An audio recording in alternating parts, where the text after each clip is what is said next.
Golden State Media Concepts social media podcast. Time to hashtag everything. We talk about all the fun, crazy stories on social media. From Instagram to Facebook, Twitter to Tumblr, or probably even Friendster. Join us each week as we explore the quirky side of social media. It's the Golden State Media Concepts social media podcast. It's simple, such a sad song. The one that we rely on to get us.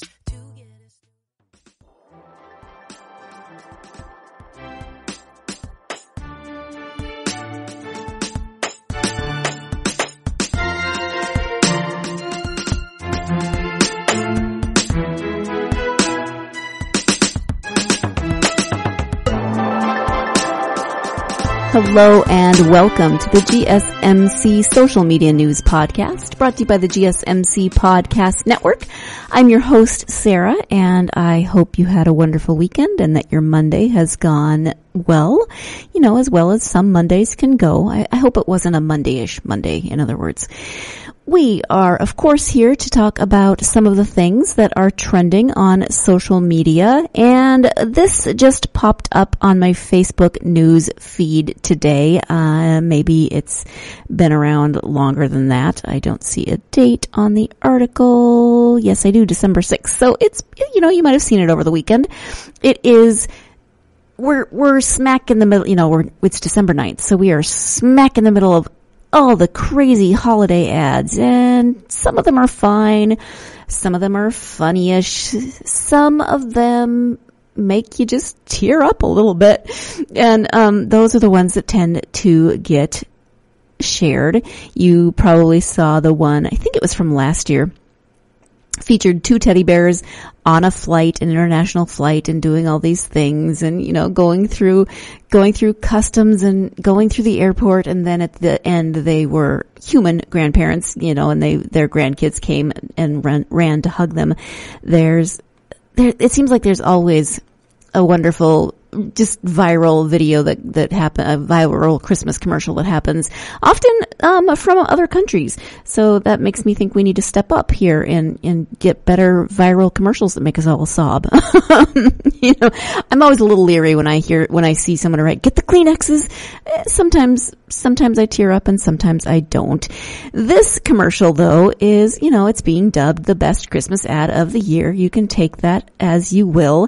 It is a Christmas commercial from Wales, actually, this year, and it's a local hardware store that spent less than $150 on a commercial, and as I said, many are calling it the best Christmas ad of the year.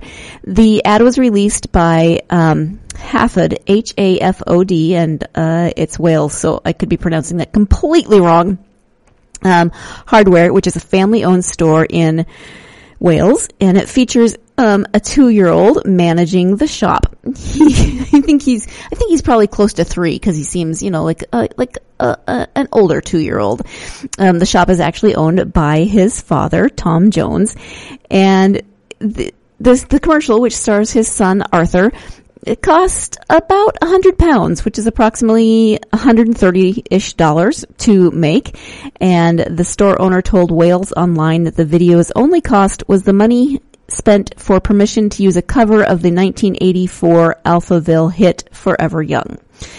It's very well done for, being the only cost of it. So, you see little Arthur wake up in the morning and he stretches and he goes and brushes his teeth and then he's eating his breakfast and, looking at his phone, and then he walks to work and opens the hardware store, and you see him doing all these various things around the hardware store. And it's really, really very sweet. And, you don't have to, this just proves that you don't always have to spend a lot, because despite its very low budget, it has drawn some praise from social media users around the world. It was released on Monday. So if this was December 6th, that would have been last Monday. So that would have been December 2nd. It was released on December 2nd and has been viewed more than 400,000 times on Twitter, plus another 270,000 times on Facebook. That was Friday, so not sure what those numbers might look like now. it's very, very, very cute. I know I already said that, but it shows Arthur going about his business as the shop's owner, and he's wearing a little flannel shirt and his little jeans, and he has, it's just really cute. My favorite part. I just remembered my favorite part. So he's at the cash register and he gives somebody change, and he gives his customers a thumbs up, and then he's wrapping a Christmas present, and you see him fold one piece side over, and then he reaches over to fold the other side over, and then when he hands the customer the Christmas package, it's really just like wadded up around the box, as a 2-year-old would do. They didn't make him wrap a Christmas tree like an adult did it. They made him wrap a Christmas tree like a 2-year-old did it. And I liked it.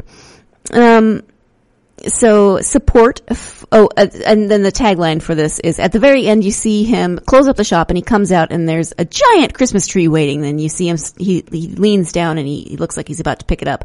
And then when he stands up, it's his dad, Tom, and the tagline is, be a kid this Christmas. So support for the quality and the kind-hearted message of the commercial apparently has been pouring in from across the internet, and the shop has earned coverage on national British media. The BBC reported that the hardware store has been making holiday ads for 7 years, but this appears to be the first to receive such widespread praise. And one Twitter user said, "This must be my favorite advert in some time. It beautifully captures something adverts tend to miss. It touches home to those who appreciate family, hard work, being a kid, and Christmas." Another user said, "Absolutely beautiful, brought a tear to my eye and a smile to my face. Best Christmas ad of the year." Jones told Wales Online that the video was shot in a single day with some help from his friend who is a filmmaker. Including Arthur, the advertisement features 4 generations of the shop owner's family. "He was so good," Jones told Wales Online of his son's performance. "They say never work with animals or children, but he was a joy. I'm bursting with pride." Oh, that's so sweet. And then he says that people have come to the shop to say how much they love it. It's really, really nice. So the ad is adorable. That the story maybe have brought more of a tear to my eye than the ad. I mean, I love the ad, don't get me wrong. It didn't make me tear up, but it was so sweet and so cute. And I'm a sucker for 2-year-olds who run hardware shops. What can I say? Okay, another ad, not necessarily a Christmas ad, but one that kept popping up recently on things, and saying, "Grab the tissues." It is a Star Wars ad, but maybe not a Star Wars ad like you're expecting. And, so it's a Star Wars themed ad, I should say, and this one is from a Filipino phone company, Globe Telecom. I'm telling you, we need to do better with our ads.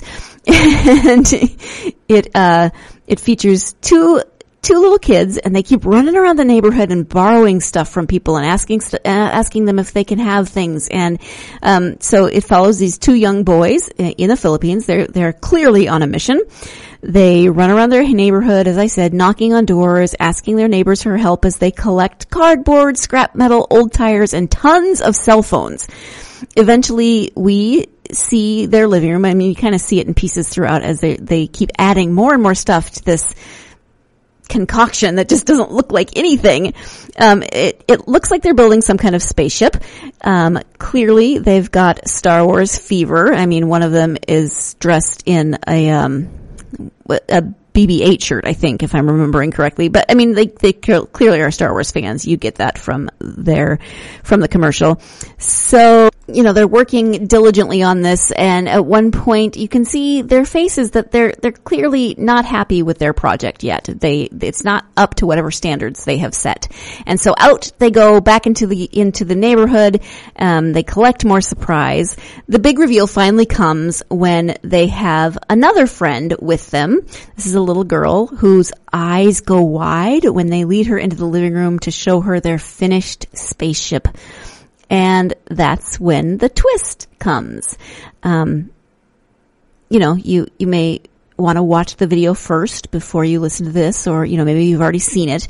But what happens is the little girl settles into the chair as a Star Wars movie begins to play on the TV in front of her. And then we see the boys weren't just building a spaceship.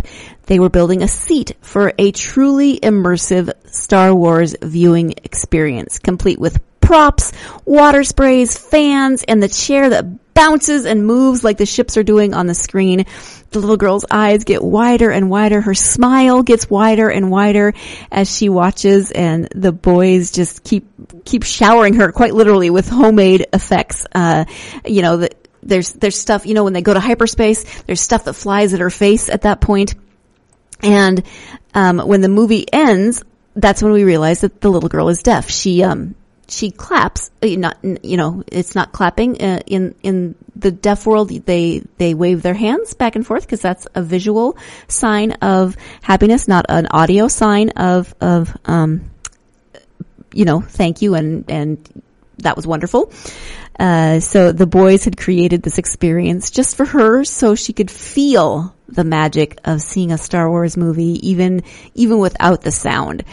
According to the agency, the ad was supposed to show that the wonder of Star Wars can touch the lives of everyone, even those who can't hear it. And you have to remember this was a telephone ad.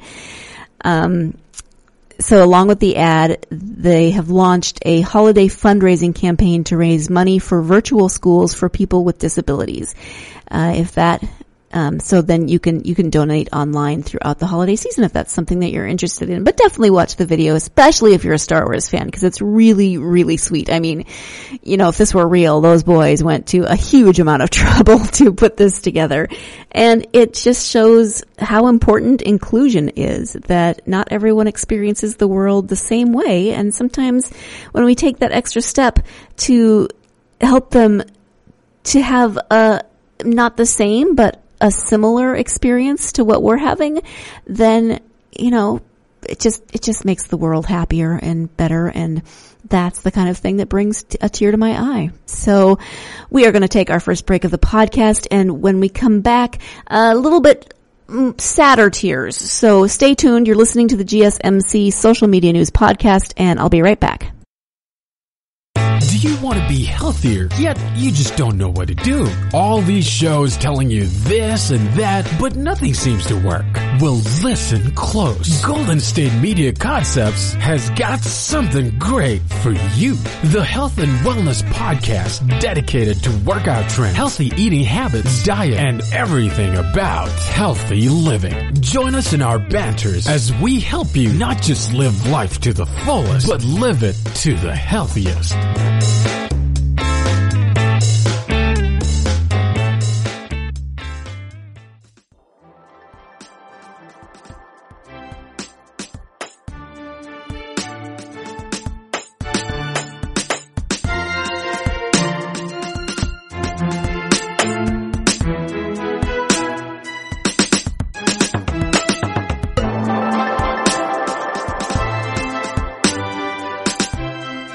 Welcome back to the GSMC Social Media News Podcast. Before the break, I was talking about ads, Christmas and otherwise, that can bring a tear to the eye. And as I mentioned, now we have some sadder tears. Maybe not for you, but I said to my husband yesterday and a friend that I was done with social media for the day because, good grief, I logged on to Facebook and there were two death announcements. The first one that I saw was the death of Caroll Spinney. He was Big Bird and Oscar the Grouch forever. And, I know that you didn't see him. Obviously, he was inside the Big Bird suit and he was just the voice of Oscar. But, I don't even remember when I learned that the actor that played those two puppets was a man named Caroll Spinney, but it feels like all of my life. And this man, if you've ever seen a picture of him, he has everything I've ever heard about him is wonderful. And his smile is just the sweetest smile. I mean, he looks like someone who is going to be the voice of beloved Muppets. And that sounds weird, but he was just, he had the kindest, most beautiful smile. Anyway, he died recently at the age of 85. And he played, as I said, Big Bird and Oscar the Grouch on Sesame Street for over 5 decades, and he died yesterday. He died at home in Connecticut, and he had long lived with dystonia. This is according to an NPR article, a disorder that causes involuntary muscle contractions. That sounds uncomfortable. Caroll and Big Bird are very similar in their genuine niceness and sweetness and lovingness, said Joan Gans Cooney, co-founder of the Sesame Street Workshop. This was said in a video tribute to Spinney last year. He's just so respectful and so nice to all the kids, and all that comes across in Big Bird. At a celebration for the show's 15th anniversary in 1984, Muppet Master Jim Henson recounted how he and Spinney had met in August 1969 at a puppetry festival in Salt Lake City. That sounds so 1969, doesn't it? Henson said he's a very talented performer, and he had a great sense of ad-libbing. And he was doing this strange-looking cat on local television in Boston. And so we started talking at that point about doing this show, and I asked Caroll if he'd enjoy coming and being part of this very strange bird. But Spinney also played the character with the opposite personality. He was the opposite of that sunny personality, and that's Oscar the Grouch. He said, I loved playing Oscar. He has a power I never had.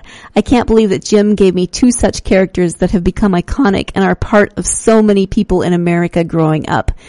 He did retire last year as balance issues made the physical part of his job demanding, and that made his role as Big Bird more difficult because, he's actually in there. And if I remember correctly, he had to hold his hand up because Big Bird is so tall. It's not his head in Big Bird's head. I think Caroll's hand was up there, if I'm remembering correctly. So that part, the physical part, was taken over by another performer, Matt Vogel, while Spinney continued to voice Big Bird and Oscar. And I feel like a big part of my childhood is gone. Jim Henson is gone. Now Caroll Spinney is gone. But in a 2015 interview with NPR, Spinney said it didn't bother him that people know Big Bird and Oscar, but not Caroll himself. He said, I don't mind a bit because I know I can play them and also good pay, and I get to take the pay home. Meanwhile, they're back at Sesame Street. He was originally directed to play Big Bird as a funny, dumb country yokel, he said last year, but he convinced Henson that it'd be better to play Big Bird instead as a very big feathered 6-year-old. I said, I think I should play him like he's a child, a surrogate. He can be all the things that children are. He can learn with the kids. He sounds like an amazing man, and he will be missed, but his legacy will live on in Big Bird and Oscar the Grouch. So the next time I went onto Facebook yesterday, I found out that actor Rene Auberjonois had died. If you don't know who he is, you may or may not. He's been in a ton of things, but possibly best known more recently as the head of security on Star Trek Deep Space Nine. He played a shapeshifter. But I remember him first, and this is going to totally show my age, on a show called Benson. If you've never heard of that, well, that was on when I was very young. So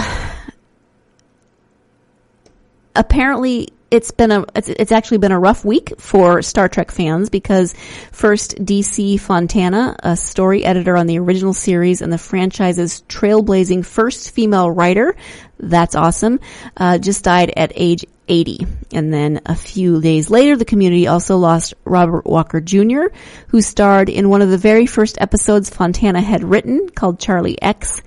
Then over the weekend, the Next Generation actress Marina Sirtis, I hadn't heard this. Okay, see, now I'm just making myself more depressed. Revealed that her husband, musician Michael Lampert had died in his sleep. She played Deanna Troi on Next Generation. And then we have Rene Auberjonois, who played Odo for 7 seasons on Deep Space Nine, and it was announced that he had died from metastatic lung cancer. He was 79. He was also the voice of the crab in The Little Mermaid. What what was the crab's name in The Little Mermaid? Doesn't matter. But he was the voice of that crab. He won a Tony Award for starring opposite Katharine Hepburn in Coco and was a frequent collaborator of Robert Altman, including a role in the movie MASH as Father Mulcahy. He was a regular TV presence playing Stuffy Clayton Endicott on the third on Benson and by the book Paul Lewiston on Boston Legal, alongside another Trek alum, which is William Shatner. He was also a prolific voice actor, and as I mentioned, he was... Oh, no. Sorry. He was the chef, not the crab. I'm getting myself mixed up. He was the chef from The Little Mermaid who sings Les Poissons. That's what I always think of. I had my characters mixed up. I apologize.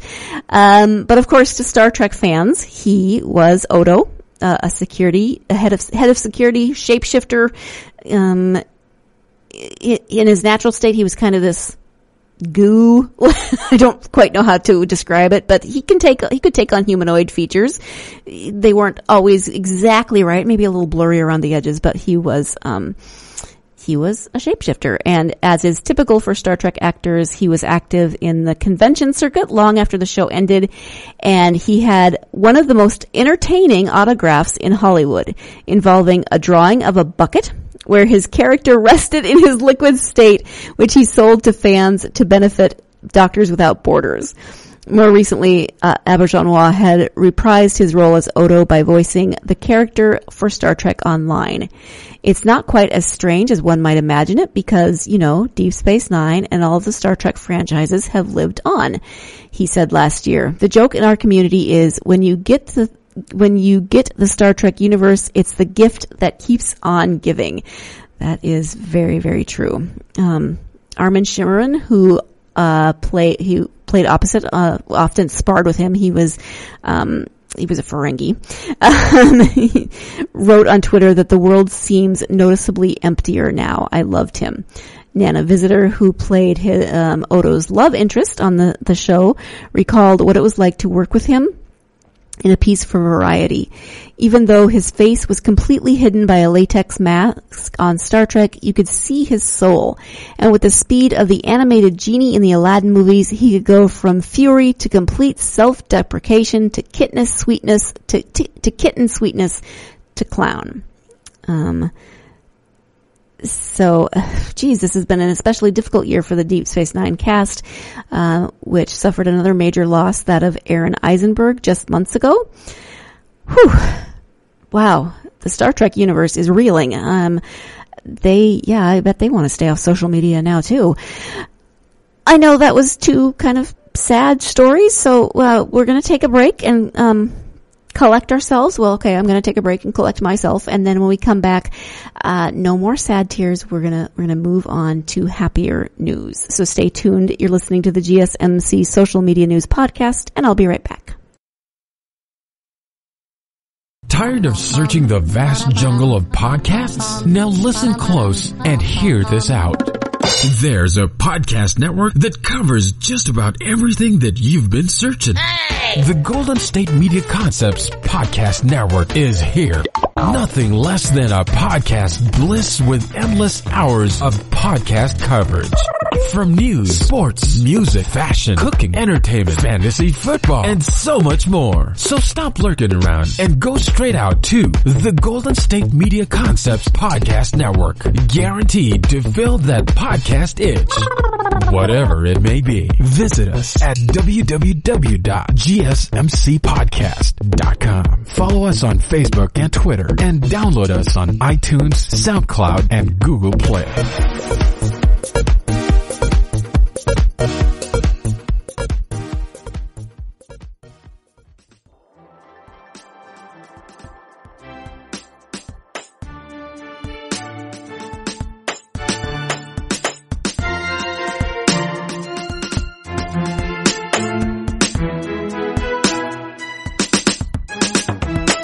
Welcome back to the GSMC Social Media News Podcast. We had happy tears We had sad tears, and now hopefully we will have no tears, because this next section is not about tears. Angry tears, maybe? No tears. So trending currently is Elf on the Shelf. It's actually hashtag Elf on a Shelf in 5 words. Do you like Elf on a Shelf? Do you hate Elf on a Shelf? What are your feelings? Are you indifferent? I kind of like Mensch on a Bench better. I don't know. I have issues with Elf on a Shelf, but my major issue with Elf on a Shelf is so he's supposed to be put in different silly locations every day. I have issues with him, like reporting to Santa on children's behaviors. Not helpful, but not important either for this conversation. What I have a problem with is all of the, like, psychopathic and sexual and just images of him. You know, he's got a snowman on a grater and there are marshmallows underneath it. He's got, he's torturing Barbie. He's hitting on Barbie, to put it politely. Just, no, those make me hate Elf on a Shelf. So, it's anyway, Elf on a Shelf in 5 words. You can imagine that a lot of the memes or the themes that I don't like about him came up, but, there's some other ones, like even Satan needs a hobby. That seems a little much. Oh yeah, I just don't need to see the Elf on the Shelf pooping. Not good. Oh, one of them was hilarious, and of course now I can't find it again, but oh no, I know what it was. It was, it was 5 words, but, something about tiny goat in a coat. That's 5. It was basically saying Elf on a Shelf is fine, but I prefer tiny goat in a coat. And there was a picture of a tiny goat in a coat, and the internet loves baby goats. So really, you can't go wrong with tiny goat in a coat. What do you think? You love him? You hate him? Do your kids love him? Does he make an appearance in your house? I know I shouldn't keep saying he, because I know there's girl elves on the shelves, but not my favorite. Moving on. We talked about the Star Wars ad earlier, and something that keeps popping up on my social media feeds are Wookie Cookies, which I would just want to say Wookie Cookies. I'm sorry. I think it's hilarious. I don't get out much. Leave me alone. Anyway, it turns out that you can take your gingerbread cookie cutter and make Wookie cookies with it. And this keeps popping up on my social media. And every time I see it, I want to make Wookie cookies, even though I have horrible decorating skills and no gingerbread cookie cutter. I could buy a gingerbread cookie cutter. I'm sure there are probably a million Wookie cookie recipes out there. This one happens to be a gingerbread cookie recipe, and it comes from a source called Sugared Nerd, your source for food and fandom. That works for me. I like it. And so it's you take your gingerbread cookie cutter, and then when the dough is still before it's baked, then you take something that you can use to make the fur with. And then after it's baked, you do a little piping, you put some eyes and a little mouth, and then Chewbacca's iconic, what is it? It's not a belt. What am I looking for? The bandolier. There we go. The article helped me out. So I don't want Star Wars fans yelling at me because I can't remember the word. I grew up with Chewie. I love Chewie. I should know that word, but my brain was not producing that word. Anyway, they're adorable. Maybe you've seen them. Maybe you haven't. Maybe you want to make them.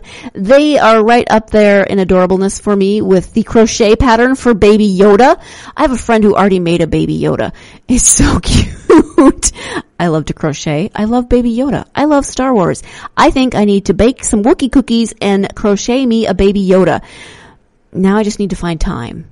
Somebody write me a note so I can call in sick from everything except for Wookie cookies and Baby Yoda. Who wants to do that for me? Hands? All right. Well, that is it for this episode of the GSMC Social Media News Podcast. Join me next time, and we'll see what else is out there trending in the world. Thanks. You've been listening to the Golden State Media Concepts Social Media Podcast, part of the Golden State Media Concepts Podcast Network. You can find this show and others like it at www.gsmcpodcast.com. Download our podcast on iTunes, Stitcher, SoundCloud, and Google Play. Just type in GSMC to find all the shows from the Golden State Media Concepts Podcast Network, from movies to music, from sports to entertainment, and even weird news. You can also follow us on Twitter and on Facebook. Thank you, and we hope you have enjoyed today's program.